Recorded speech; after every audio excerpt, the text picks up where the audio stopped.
بسم اللہ الرحمن الرحیم۔ السلام علیکم ورحمۃ اللہ وبرکاتہ۔ سال کے ابتدا میں ہی ایک افسوسناک خبر سننے کو ملی کہ ایک نوجوان نے اپنی ماں سمیت 4 بہنوں کو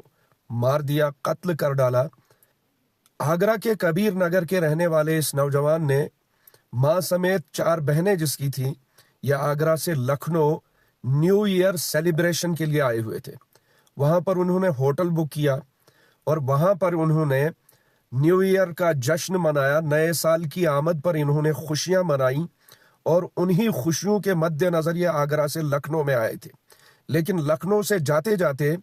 اس نوجوان نے اپنی ماں اسما اور اپنی بہن عالیہ علیشہ اقصیٰ کا قتل کر دیا۔ جب شریعت کی ہم دھجیاں اڑائیں گے تو اللہ پاک اس کے عذابات کا مستحق ہم ہی کو بناتے ہیں،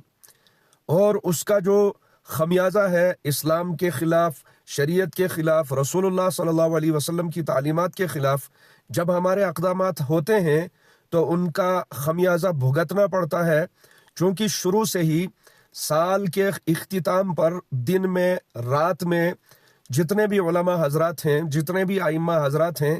تمام نے اپنے سوشل میڈیا کے ذریعے سے سب کو آگاہ کر دیا کہ جس طرح 31 دسمبر کا دن یا رات ہے، اسی طریقے سے 1 جنوری کا دن یا اس کی رات بھی ہے۔ اس میں کوئی فرق نہیں ہے، اس میں کوئی افضلیت نہیں ہے، اور نیو ایئر جشن جو ہے وہ شرعی طور سے منانا جائز نہیں ہے۔ لیکن اس کے باوجود بھی آگرہ کے کبیر نگر کے ارشد نامی اس نوجوان نے اپنے پورے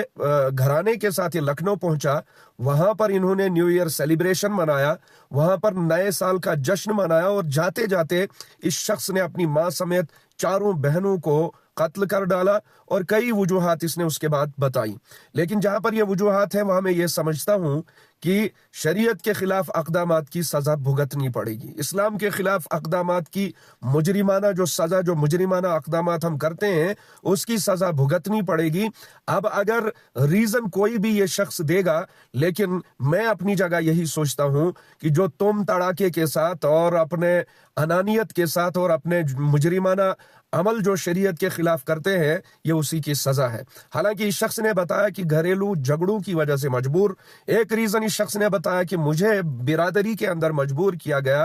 دھرم پریورتن کرنے کے لیے۔ تیسری وجہ اس نے بتائی کہ میری بہنوں کو بیچنے کی جو سازش کی جا رہی تھی، جس کی وجہ سے بولا جا رہا ہے کہ دماغی توازن بحال نہیں تھا، جس وجہ سے یہ کیا۔ خیر، اللہ تبارک و تعالی معاشرے کے اندر ہم سب کو عقل سلیم عطا فرمائے، اور اس طرح کے جو اقدامات ہیں، جو گناہ کبیرہ ہے، اور کیسی سوچ، کیسی فکر ہے یہ کہ ذرہ برابر بھی عقل نے اس شخص کو مجبور نہیں کیا کہ جن کو میں قتل کر رہا ہوں وہ میری بہنیں ہیں، جس کو میں قتل کر رہا ہوں اسی ماں کے پیٹ سے میں نے